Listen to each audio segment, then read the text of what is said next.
Again, welcome everyone. Thank you so much for joining us today for this CIWEM webinar focused on chartership and gaining professional registration with CIWEM. My name is Barbara Orth. I am a Membership and Professional Standards Manager at CIWEM, and I'll be leading today's session. A small disclaimer: I have to apologise for the way my voice sounds today, and for any sudden bursts of cough that may happen during my presentation. Yeah, I quite smugly thought that I avoided the bug that's been going around, but yeah, it seems to have caught up with me. So serve me right, really. In terms of the agenda for today, we're going to start with kind of a presentation about chartership with CIWEM, what that means, what the process involves, and what our requirements are for gaining chartership with us. That will be led by me. After that, we'll be hearing from Joe Sanders, who is a volunteer professional reviewer for CIWEM, and just all-around chartered godfather with CIWEM. And I say that because out of the 4 charterships that we offer, Joe holds all of them, and he has kindly agreed to join us today and impart his wisdom. So this is really a great opportunity for you guys to pick his brain, ask any questions that you may have, and kind of get those first-hand tips and knowledge from Joe. And on that, there is a Q&A chat function as part of this webinar, so please make use of it. We like to see lots of questions and answers. In terms of practicality, we'll probably tackle those after our presentations are finished, but that doesn't mean that you can't just fire away any questions, and I'll pick those up and ask them to Joe as we go along. I already see a question being fired there. I will pick those up after we started the presentation. Right, let's dive in, shall we? Okay, so for those of us who are completely new to CIWEM, welcome. We are the Chartered Institution for Water and Environmental Management. We essentially, it is what it says on the tin. So we represent a community of over 11,000 members in around 90 countries, and these are predominantly individuals who work in the water and environmental industry, and they are dedicated to the sustainable management of the environment globally. As the focus of today is professional registration, specifically chartership, those are the areas that we're going to focus on today. However, I would also like to highlight our activity areas that we do. So professional registration can be just a first step of getting involved with your professional institution, and specifically CIWEM. So you'll find that some people are looking to gain professional registration because of the peer review and accreditation that gives you. So it kind of gives you that kind of stamp of approval, to say that you're competent what you're doing, you're really, because you go through that peer review process, it really is just like that ultimate recognition of your professional competence. And some people are only looking to gain that, and that is absolutely fine. However, if you do join CIWEM at any membership grade, really, then that kind of professional registration is really just the first step of getting involved with us, because as you see on your screen, we have so many different events and resources available where volunteers and members indeed can get involved in. So whether that's events and webinars, or accredited training courses, or we also have our own magazine and a specialist journal, as well as our branch and our networks. Professional registration really is kind of just the first step of getting involved with your professional institution. Perhaps a small disclaimer before we kind of go into the nitty-gritty of the process and the requirements is we will be covering a lot of ground today, and because of time constraints, we may not be able to go into the amount of detail that perhaps some of you might wish. However, this session will be recorded, and will be shared on both our website and our YouTube channel. So if you feel like you've missed anything, then please do feel free to revisit the recording. In addition to that, we also have so many resources and guidance documents available on our website for download relating to chartership. It can look a little bit like a bottomless pit of information, and I tend to agree with those views. But hopefully what this session will do is kind of like debunk some of those like scarier myths around applying for chartership, and hopefully it will give you the tools to kind of search for information in a more targeted way. However, if you are looking to apply for chartership either now or perhaps in a few years down the line, then I do encourage you to review the guidance documents available because they contain some really, really useful and valuable information for your application. Okay, so when we at CIWEM talk about chartership, what we tend to mean is our own chartered grade. So we have our own chartership, which is called Chartered Water and Environmental Manager, the abbreviation acronym for which is CIWEM. And this is really the ultimate demonstration of your skill and technical excellence in the field of water and environmental management. This is something that only CIWEM offers, so only you can apply, only CIWEM can offer these registrations. In addition to that, we also offer charterships on behalf of some of our governing license bodies, so those being the Engineering Council, the Society for the Environment, and the Science Council. So we offer chartered engineer, chartered environmentalist, and chartered scientist in addition to our own chartership, so CIWEM. Something to bear in mind is a chartership application typically tends to be a competency-based application. So when we go into the detail about the application requirements, you'll see that there is a competency report that is required for a chartership submission, and each chartership, so our own as well as these additional ones, come with their own sets of competencies. Now, you can apply for all or 2 or 3 in one go. This makes it a lot easier for you, as well as a bit more cost and time effective. But just something to bear in mind is that if you do apply for both, then or 3, then you will need to answer the individual competencies for each registration sort. Quickly going back in terms of like what are the base requirements for eligibility into our own chartership. So kind of like a very fundamental requirement is a honours degree or international equivalent.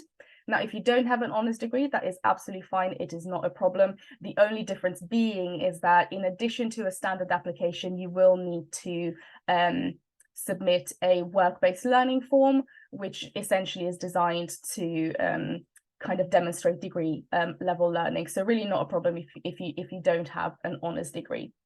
In addition to that, a kind of starting point in terms of quantifiable industry experience is around 5 years of industry experience. And take that with a pinch of salt. So if you have, say, 4 years and 8 months, that's, you know, no one's going to reject your application based on that. But the reason we say a minimum of 5 years of industry experience is because if you will look at the competencies, and we'll discuss them in a little bit later, you'll find that there are elements of project management, budgetary responsibilities that you're going to have to talk about. So individuals with less than 5 years of industry experience are unlikely to have that experience base to meet the competencies to the standard required. And those applies, these requirements also apply to our additional charterships. If you are looking to apply for some of these additional we call them external registrations simply because we are only licensed by these authorities to offer them on their behalf. These come with their own specific requirements, so these are not set by CIWEM.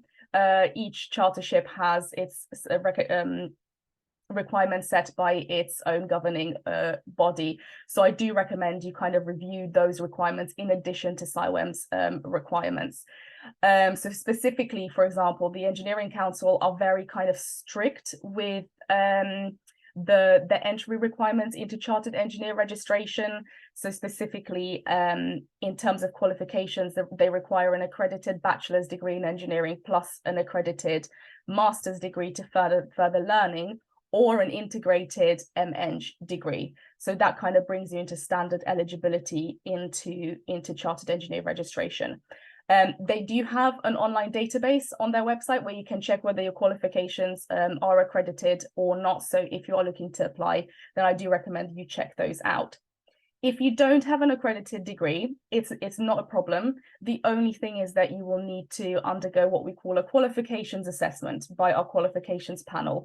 And essentially what they do is they review the engineering content in your degrees and decide which route is more appropriate for you into chartered engineer registration. So if the qualifications panel look at your degrees and they find sufficient engineering content in them, then they might put you forward for a standard application. If, for example, you don't have sufficient engineering content in your course of study, then what they might recommend is either you undertake further learning to bring you into the eligibility criteria, or that you undergo what we call a work-based learning route, which is essentially kind of like that there's a first initial step where you have to demonstrate degree level learning through your working industry experience. The Society for the Environment and the Science Council are a little bit more relaxed in their qualifications requirements, in that kind of like a standard requirement is applicants having a master's degree. However, this does not need to be accredited. And if you don't have a master's degree, then you will also be able to submit an application with an additional form, again, a work-based learning form that is designed to kind of demonstrate degree level learning. But like I said, no qualifications check, all that kind of stuff required. Okay. So let's talk a little bit more about, let's go into detail about kind of the application process and what is required. So typically speaking, a chartership application is formed of 2 steps. So you will need to compile a written submission and submit that via the online CIWEM portal, which will then be sent off for assessment by 3 trained reviewers. And if they see fit, then they will recommend for you to progress to a professional interview, which is kind of the second and final step of a standard chartership application. On your screen, you'll find the requirements of what a written submission should comprise of.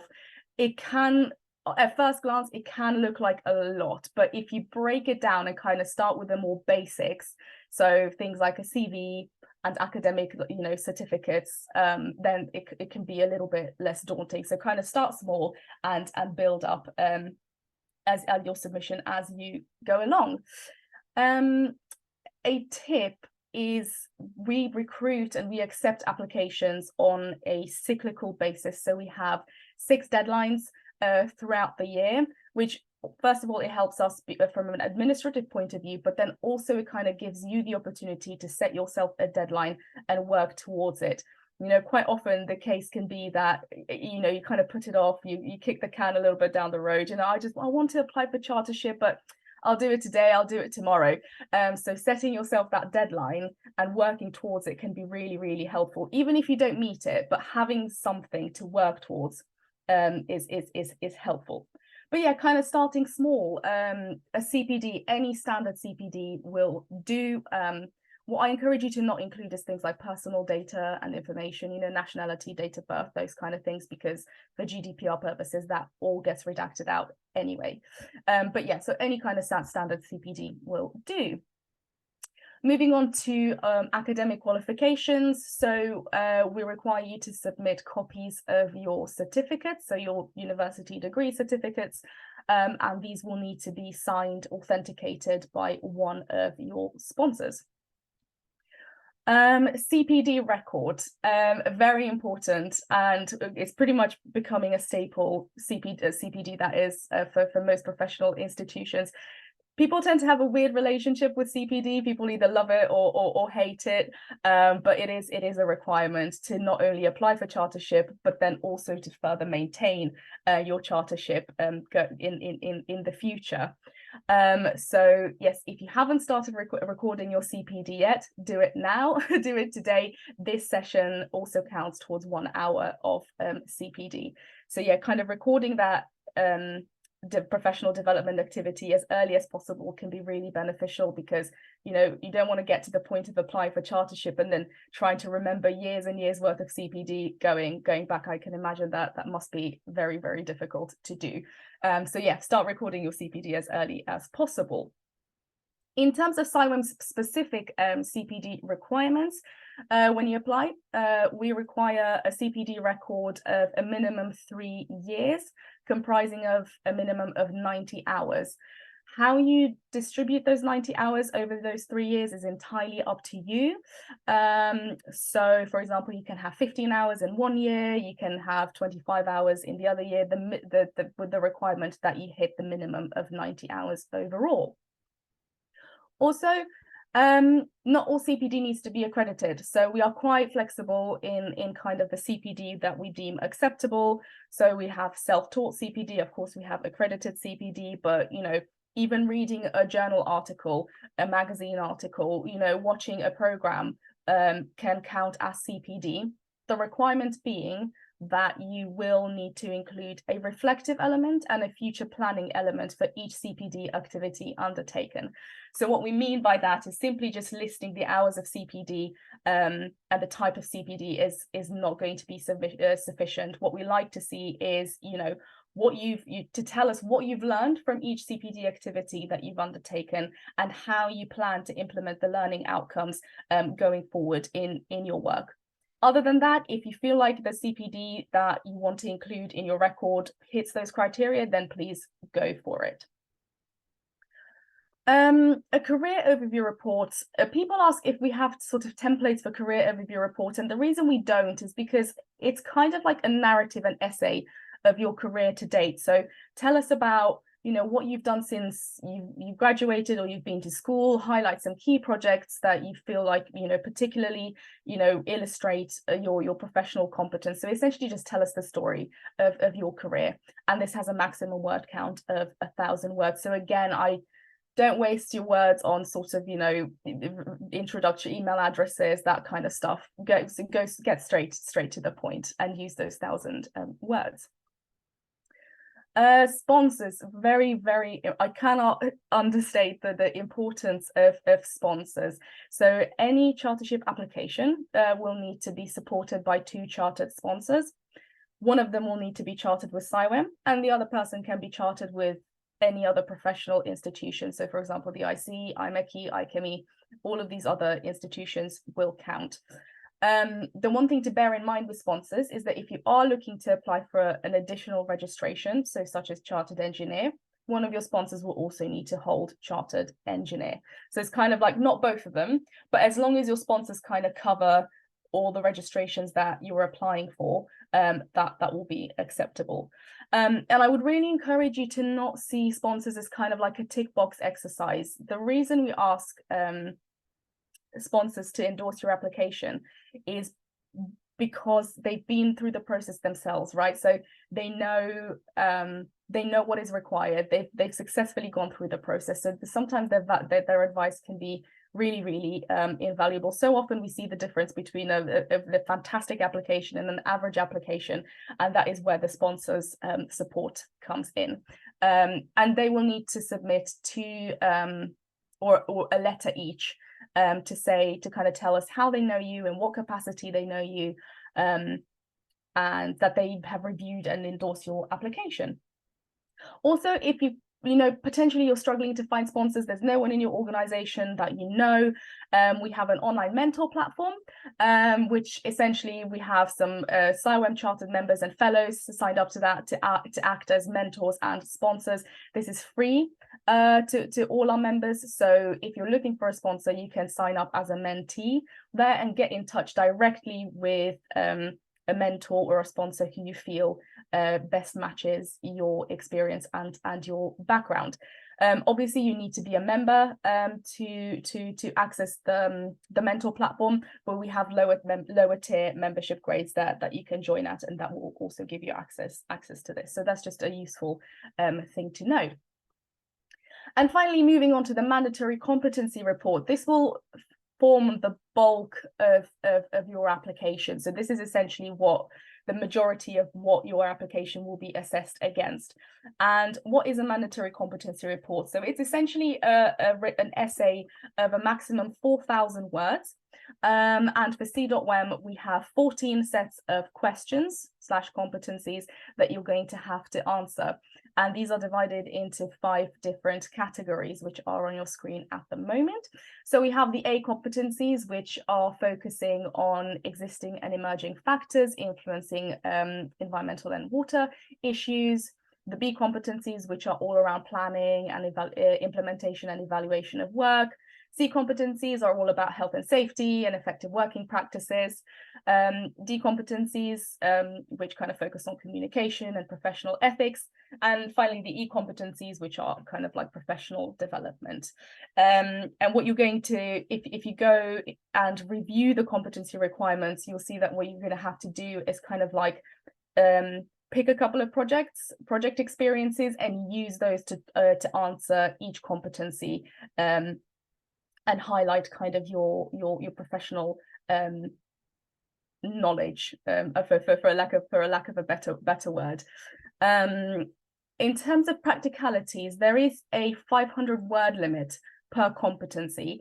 You don't have to use it. So some competencies will inevitably take up fewer words. So for example, ability to communicate in English, that will inevitably take up fewer words, and then you can use that word allowance for some of the other competencies. It's entirely up to you how you structure this submission. However, what we are looking for is more quality than quantity. So typically we discourage people from using more than 2 project examples per competency, simply because there is a word limit, and choosing 3 or 4 project examples will not enable you to go into the level of detail and depth required to demonstrate the requirements of the competency. So try to be very focused in your answer and just stick to kind of 1 or 2 project examples. You can use the same project example for multiple competencies, so that is not a problem. I've also mentioned that each additional professional registration, so chartership, comes with its own set of competencies. So you have your CIWEM competencies, you have your CEng competencies or CN competencies, say competency again, and you will have to answer each one that you're applying for. Now, you will find that some of the questions, they overlap a little bit. So there is a sustainability question here, there's a sustainability question in the chartered engineer report. I would encourage you to avoid duplicate answers, so copy-paste answers. And the way to kind of do that is to be really focused and targeted for what you apply for. So for example, if you're applying for an engineering registration, then put on your engineering hat and answer the competency from an engineering point of view. If you're applying for a CIWEM, if you're answering a CIWEM competency, then put on your water and environmental hat and answer the competency from that perspective, and that really kind of helps duplicate answers. Okay, so you've heard me talk a lot about kind of the standard required and what we're looking for mandatory competency submission. And what do we mean by that? So if you're looking on a scale from 0 to 5, with 0 being completely unaware of what you're talking about and 5 being an expert in the topic, for a chartership submission, we are looking for a competency level of 4. So essentially, what have you done? Tell us what you have done without supervision. And a way of kind of making that approach and kind of mindset a little bit easier is to tell us about what you have done. It is so easy to kind of, we all work in teams, right? So it's very easy to kind of fall into the pitfall of, oh, my team did this, or my line manager told me to do that. That's not really what we're looking for. Try to formulate in an I. So I did this, this was my initiative. So that's kind of what we are looking for. So essentially tell us what you have done throughout your own initiative and without being supervised. That is kind of the level of standard that we're looking for a chartership submission. Okay, right, so you've submitted your written application, it's been reviewed. Now 2 things can happen there. Either the panel decides that you're okay to go forward for interview, or you may be asked to resubmit all, if not some, of your application. And I know that is disappointing. So nobody wants to be told that, you have to resubmit your application, but I encourage you to not see it as a setback. The reason we ask people to resubmit is to give them the best possible chance at interview. Essentially what happens is at the written stage, you can resubmit and amend your competencies and submission as many times as you like. However, if for whatever reason you're unsuccessful at the interview stage, the process kind of starts from scratch.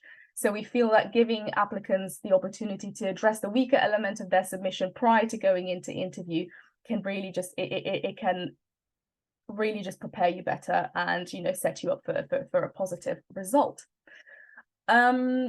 But if you are invited for a professional interview, these are at the moment held predominantly online, so no travel required.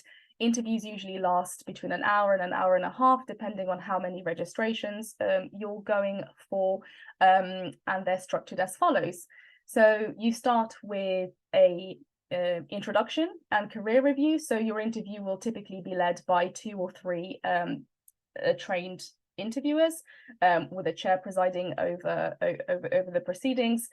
You'll be given the opportunity to introduce yourself, kind of go through your career, and tell the panel about yourself. After that, prior to interview, you will be requested to put together a 10-minute presentation, which you will have to present at interview. And I do recommend that you stick to the allocated 10 minutes because the panel will be quite strict. So if you go over time a little bit, then chances are that you will be stopped. So yeah, I do recommend that practicing that 10-minute presentation before going into the interview. And then after the presentation, essentially the floor will be opened to questions about your presentation and then moving on to the mandatory competency section. So that is kind of the structure of the interview. I wouldn't worry too much about the interview at the written stage yet. You will be given plenty of time and opportunity to prepare for it.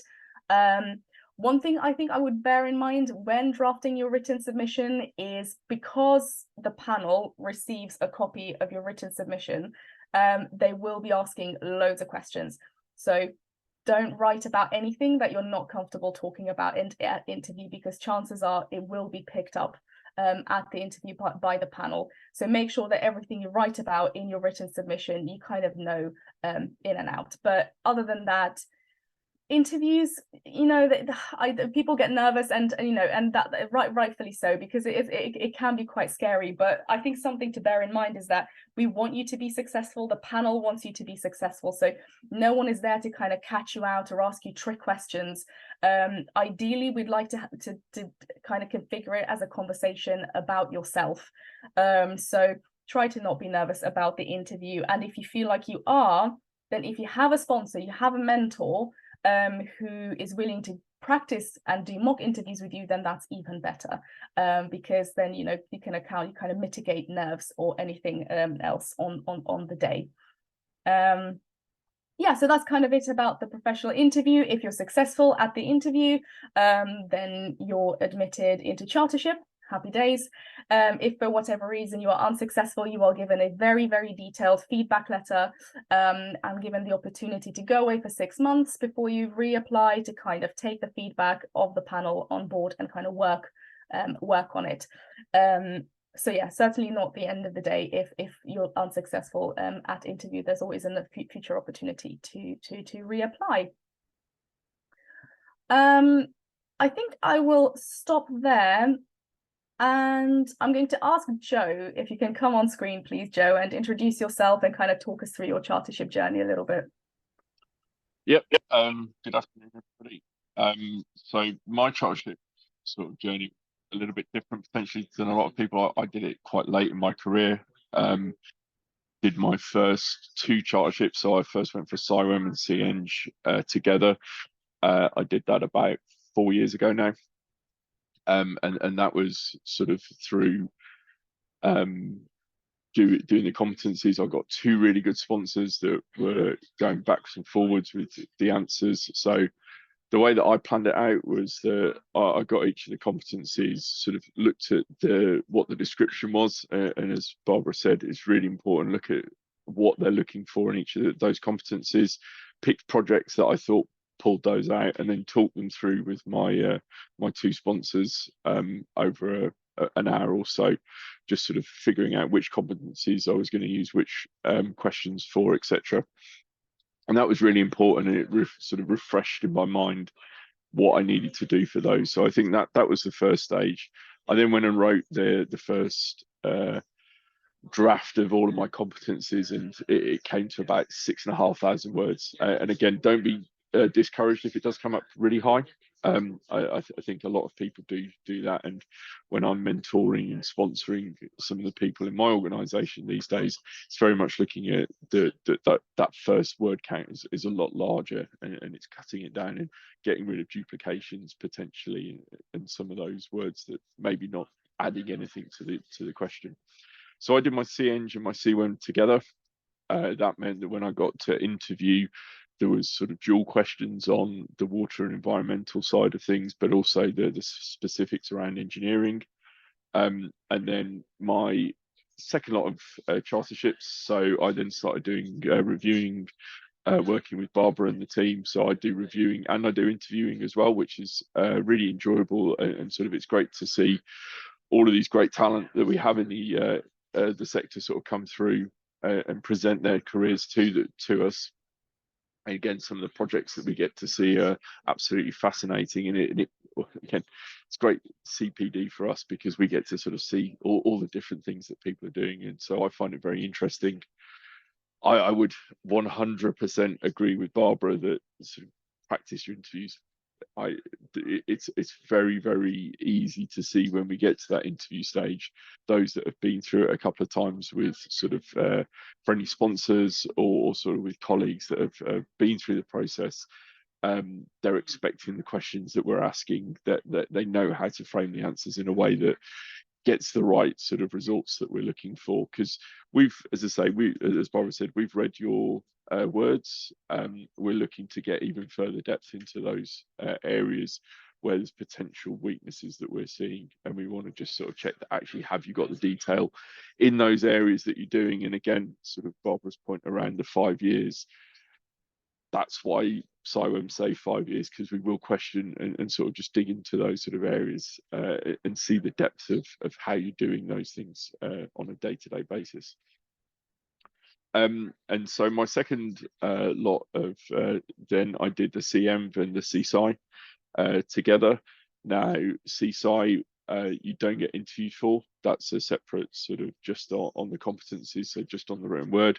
And also if you hold, I think it's just CIWEM or is it CEng as well, Barbara, you'll have to correct me, that you can then do a more sort of fast-tracked CM process these days, where you write a 4,000 word career overview report, which pulls out each of the competencies as you go through. So because I'd already held charterships with CIWEM, I was able to go down that route, which I think I was quite glad about, because that didn't mean I had to be interviewed by people that obviously I have been interviewing with over the past sort of 2-3 years as I've been doing that. So from my point of view, that was it was nice to be able to sort of do it that way. But if you're going for the CM and the CSI at the same time as CIWEM, we will ask you questions around those environmental sort of aspects. And again, in the same way with engineering, we'll dig deeper on those engineering sort of aspects. We'll also dig deeper on the environmental aspects as well. So very much sort of whatever's there, be prepared to sort of like go a bit deeper, know your projects, understand where you've sort of done it and the different things that you need to be sort of doing in that respect, and really sort of there again, practice makes perfect, I think is the one thing we always say about interviews, and it really does show. So yep, I think that's my journey. So I don't know if I can see there's a few questions that I think between the two of us we can answer. Yeah, let's tag team, Joe. I'll just fire them away, read them out loud, and then yeah, we can take turns in answering them potentially. Okay, so starting with the first one, I've already been answering, so kind of like more process related questions. I've already answered them in writing. But yeah. So the first question is, I notice a lot of the events and webinars are centered around hydrology and flood risk. How can we market chartership or membership to other environmental consultants? So for example, ecologists. I love this question.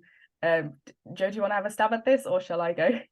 I think, yeah, it's one that sort of, when we see the resources, we see lots of different, when we see the applications, we see lots of different, from hydraulic modelers, so even clean water hydraulic modelers, wastewater hydraulic modelers, water quality hydraulic modeling, hydrologists, environmentalists, ecologists, sort of thing, the whole sort of span of CIWEM, and often people say we're a broad church and we sort of cater for lots of different people. So yes, there are sort of focuses around hydrology and flood risk that you might sort of see CIWEM very publicly sort of positioning themselves with these days, and those are the things that are in the press at the moment and quite important. But yeah, there's lots of different sort of stuff, and again, some of the most interesting interviews and sort of reviews I've done have been ones where it's totally outside of my sort of area of expertise, and I've had to go and research and sort of look at the areas where that person's been talking about, and sort of dig a little bit deeper, so I got my understanding ready for the interviews, etc. So although it's, yes, it can be hydrology and flood risk, as I say, I'm a clean water network demand and leakage specialist, so that's sort of outside of some of the areas that CIWEM do as well on a more common basis. But I think, yes, it is focused, but there is wider, again, looking at the panels would be a good way to sort of see that as well. Definitely. And also, I think if you look at the chartership competencies, you'll see that they're quite high level, so they're not technically specific.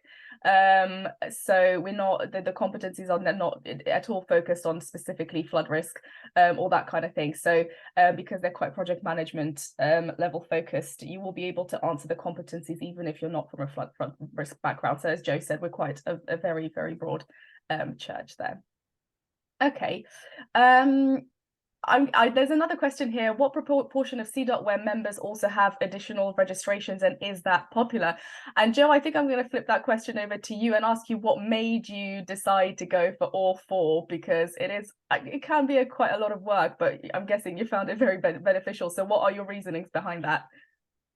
So the first one, I, again, sort of being quite late in my career when I sort of did it, I had probably almost 12 years experience when I did my first sort of set of charterships in CIWEM and CEng. There was a little bit of, I've always wanted to do it, but never really sort of like got around to doing it. And there was a point where my boss actually said, come on, you've got to get this done now.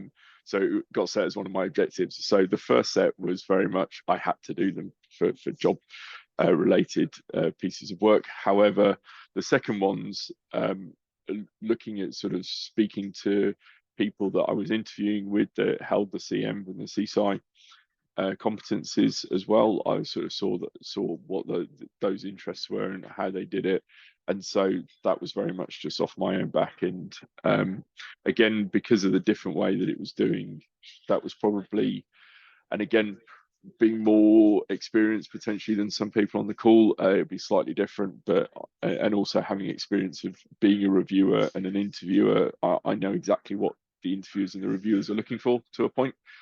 So I was able to sort of answer those in, I think it probably took me about 2 weekends just to write everything down. But and again, it's not a huge amount of words, and there was stuff from my CNs that I could reuse, etc., and sort of flip in there. But it did show me that definitely that don't just copy and paste between the four. That isn't the way to do it. You do need to sort of pick out the specifics, and there are specifics in the way the competencies are asked. Again, there are ones about project management, there are ones about sustainability that across all of the charterships that CIWEM offer, but they are specific to the different competencies for the different registration boards. I think what I would also add to that is, because there was someone, I'm just picking up another question there from someone who said, where can they find the competencies for additional registrations? These are available on each registration authority's website, as well as our own application portal. But just to quickly loop back to what you were saying, Joe, I find if you sit down and before you've even applied, or you're looking to apply for chartership, if you sit down and you look at the competencies for the registrations, what you're wanting to apply for. And if you map out your existing experience against those and kind of identify potential gaps that you may have, because you might not be ready to apply for chartership, and kind of mapping out your existing experience and knowledge against those competencies is a good way to start. And then if you do have gaps, then you potentially go to your line manager, you go to your supervisor, and you say, right, this is I need additional project experience here and here and in these areas, and that kind of gives you a bit more targeted way of approaching chartership. I don't know if you agree, Joe. Yeah, 100%. Again, some of the people that I'm mentoring at the moment, we sort of mapped out those competencies and sort of identified that budget responsibility maybe was weaker in those sort of areas. And again, it doesn't have to be budget responsibility, but you have to sort of show certain sort of levels in that respect. And so we were able to provide projects to that person that sort of bolstered that, and then they were able to go and do that. The other thing as well is some of the organisations have a chartered sort of learning development program for CIWEM, and those can be great ways of sort of learning and getting sort of different experiences. So the RPS one where I work, we very much sort of help people through almost as soon as they finish our early career professional development program. They then start that sort of process of doing quarterly reports and almost sort of writing a competency every quarter to sort of build up that sort of bank of projects as they go through in that respect, which again can be very helpful to sort of start it several years before you're looking to do that chartership. And again, that maps out where you've got weaknesses when you're getting more to sort of the submission point of view. Certainly. I can see quite a number of questions in the chat around kind of qualifications requirements. So I'm kind of just going to group all of those questions together and perhaps talk a little bit more about that. So in terms of the qualifications requirement for C.WEM, so that, as we've mentioned, is an honours degree or a UK equivalent. So what the team does is when you send in, if you have qualifications from an abroad university, what the team does is when you send in your application, we review the qualifications that you do have. So there is an online database called ECTIS, who essentially specialize in international qualifications comparisons. So what the team does is we review your qualifications and how they compare against a UK equivalent. So if you have a bachelor's from, I think someone mentioned France in the chat, if that equates to a UK's honours degree, then you're good to go ahead. So that's kind of how we do for C.WEM. Now, in terms of C.Eng, as I've mentioned, so the Engineering Council has very, very specific qualifications requirements. So, for example, someone in the chat mentions that they have a BTEC in chemical engineering. That would make you eligible for C.WEM. However, for C.Eng, for example, that would not be sufficient. So there is a master's requirement in addition to your bachelor's. And not only that, for engineering registrations, your degrees have to be accredited by the Engineering Council. And I said they have a database where you can check whether your qualifications are accredited or not. And if they're not accredited, then what you do is you just contact the CIWEM membership team, and we will perform what is called a qualifications check for you. So we review the engineering content of your degrees, of your studies, and then inform you of the best route towards chartered engineer going forward. Your honours degree for C.WEM does not have to be related to the subject, so you don't need to have an MSc in flood risk or whatever. So you don't have to have a targeted qualification for C.WEM as long as it's an honours degree. So that is kind of like a very simple base requirement. So my degree is in aeronautical engineering, which is very different from there you go water and environmental management. So yeah. There you go. So we kind of remove those barriers. But on that, I think I wouldn't worry so much about your qualifications unless you're going for an engineering registration. Yes, they are. You've gone to university and you've done all this work, but because a chartership application is a competency-based application, that's kind of the focus that we're looking for. Because, for example, we've had people who have a degree in engineering, but they've not worked as engineers, but then they want to apply for chartered engineer registration. And the question is why? Like, what do you get out of that out of that registration? You may have the qualification, but you don't have the industry experience to back it up. So really just a professional registration, it's all about what you want to get out of it. You know, it essentially reflects your professional knowledge. So you may have the qualification, but you may not have the industry experience. So that's why I would encourage you to focus more on the experience that you have and less on the qualifications that you gained. Actually, that's a really good question, Joe. Unless I'm mistaken, you did a PhD as well. Yep. And there's a question here: how much does a PhD contribute to the 5 years of industry experience? I think different reviewers see this differently. Personally, I think there's some competencies, so it definitely helps you with your B competencies, and potentially some of your A competencies. Again, talking specifically around CIWEM, but also for the engineering and also CM and C Sci ones, and that ability to research a problem.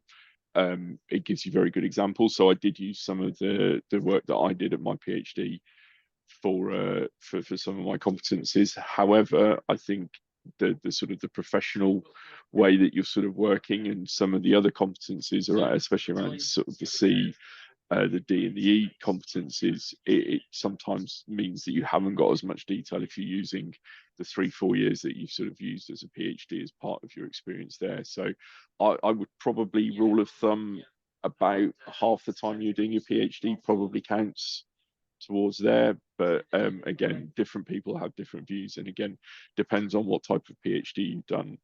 If it's purely theoretical, that could be very different to one which is sort of with industry, which was what mine was as well. So I did mine with industry, working very closely with Thames Water, so I kind of got that sort of, again, gave me a good view of the wider water industry, not the wider environment. So sort of not suitable for A1, but a bit more sort of suitable to sort of see how the strategies come together. Absolutely. Just following up on that, there's a number of questions here on how we structure the competency report. So does it need to be a narrative, or can it be answered individually, question by question? And can we use the same project example for multiple competencies? So you have to, from my understanding, for CIWEM, CEng, and if you're going through the normal route for CM and C Sci, it has to be, this is my answer to A1, this is my answer to A2, etc. through that way. I did use examples, the same project example for all 4 of my chartership competencies, but I did tailor the answer significantly to each one, so it wasn't the same answer, but I did use the same project example where it was appropriate, and it was the best example for each of those sort of different competencies.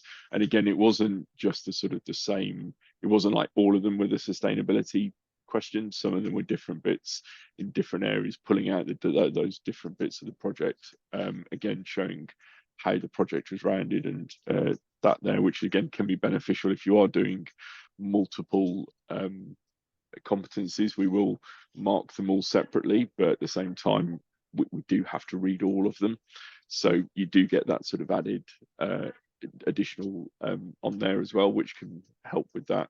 So yeah, you can definitely sort of do the same project for different questions and different competencies, but yeah, it does have to be structured, unless you're going down the special CM route, which you have to get approved by CIWEM head office before you start going ahead with. So absolutely.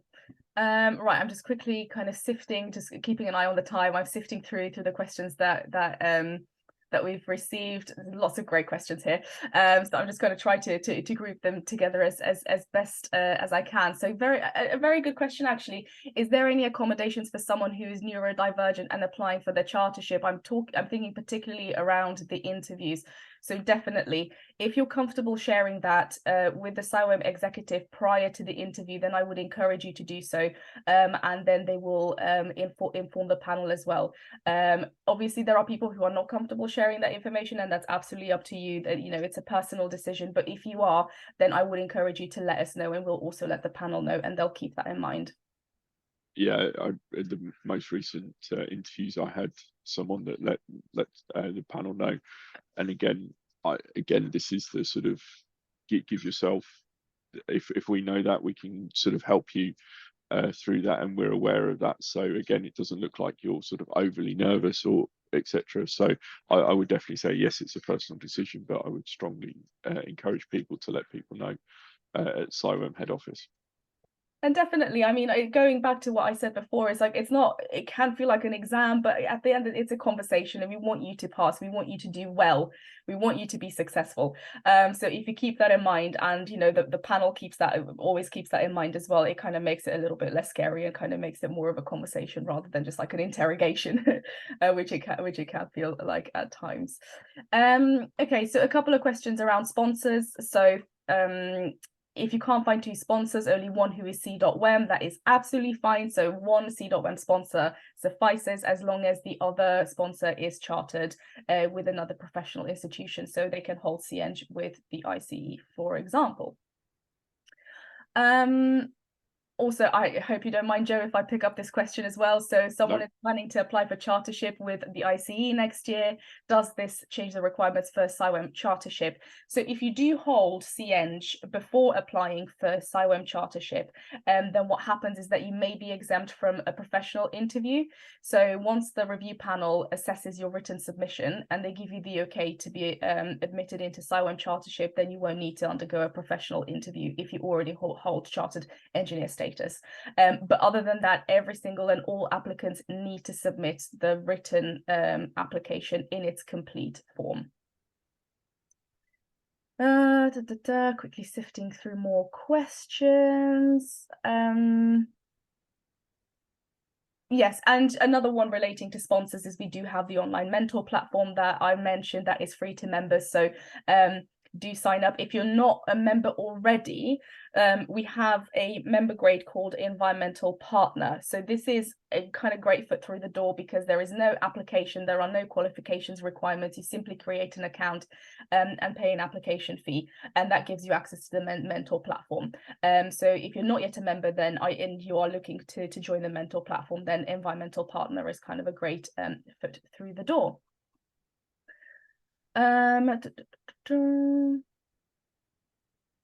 Oh, this is a great question for you, Joe. Is it true that CIWEM reviewers are not interested in details of your work, and if you are a modeler, it might get reviewed by people with different skill sets, and then details of modeling might not make much sense to those reviewers? I think the details, we are very, very important. Like, that's what we're looking for, is the detail. Will you be, if you're a hydraulic modeler, will you have interviewers and reviewers that are hydraulic modeling? Probably not. Will we know the sort of the basics of hydraulics and flooding and that type of thing? Yes. And that's why we're interviewers, and that's why we've got to the sort of level that we have in the industry. And again, they're normally quite senior sort of people in the industry that are doing the interviews, so they will have that wider experience. But we're looking to understand, do you know how to apply these sort of things? We're not just looking at do you know the technical aspects of these sort of things, and we will test those, especially if you're looking at CEng, CSI, CM sort of area. But for CIWEM, we're looking at that broader picture as well. Do you understand what you're doing and how that relates to a piece of work that's broader environment? So how does this hydraulic modeling that you're doing here impact the wider environment? How does it sort of like go from A to B almost? And again, do you understand why you're doing this modeling, or are you just doing the modeling? So there's lots of different things where we might not know exactly how to use the piece of hydraulic modeling software that you're using, but we will understand exactly how you'll use, or what the outputs that you're trying to get from that is. And so this would be one of the things that we will sort of question quite heavily at interview normally, is that sort of added benefit that you've brought in. And again, it's not just about hydraulic modeling, it's that wider picture of the environmental impact of the work that you're doing. Fantastic, thanks, Joe. I'm going to pick up some questions that we had around CPD, and I'm going to have a stab at answering them, but feel free to jump in at any point. So just to kind of recap the information that we've imparted about CPD, we do require 3 years worth of CPD for a chartership submission. We do account for career breaks, such as like maternity breaks or just general career breaks. However, it does mean that your CPD record will need to be backfilled. if there's a person here who asked a specific question who's taken a career break for 5 years, and they now want to apply for chartership, it's not a problem, but I feel like in addition to your CPD, that might also impact your mandatory competency submission. So if you've not worked in the industry for 5 years, there is no reason why you can't rely on projects from 5 years ago, but then the question will also arise, do you know the projects? Do you remember the projects well enough to talk about them? Do you have sufficient CPD? So while we do account for things like career breaks and maternity breaks, there is a certain degree of industry and current industry experience that is beneficial for when you apply for chartership. And our CPD requirements, yes, they are specific. So unfortunately, and this is not just CIWEM, this is any professional institution. So it's becoming a staple now. Unfortunately, we are unable to offer any leeway around the CPD requirements. So there is a minimum of 3 years and 90 hours over that. I don't know, Joe, if you want to add something to that. Yeah, I think with the CPD, it's very much looking at what you've got out of it. It's not just went to a conference or went to a sort of a CIWEM webinar type sort of thing. It's what you got out of it, what you're going to do with it. We will look at these things when we're reviewing your application to sort of see how you're sort of positioning the work going forward, and especially around that sort of what's your future plans for CPD. I think that's just as important as what you've done, is actually how do you come up with your future CPD plans? And again, if it's just, oh, my boss tells me that I'm going to do this, and this, that's not up to the fore that Barbara was sort of suggesting. It's what CPD do you want to sort of like position your career in the way that you need it to and desire it to go. So I think those are the sort of the key bits. But yeah, I think we've seen lots of different types of CPD. We're again very interesting in the way that people do it in that respect. But yeah, I'd keep it specific, but also look to what you got out of it rather than just I went to a conference. Absolutely. Yes, and self-teaching, there's another question here. Just self-teaching can definitely count as CPD, as long as you can tell us about what you've learned and how you plan to apply it going forward in your job. So yes, it doesn't need to be all accredited CPD. That kind of removes the barriers.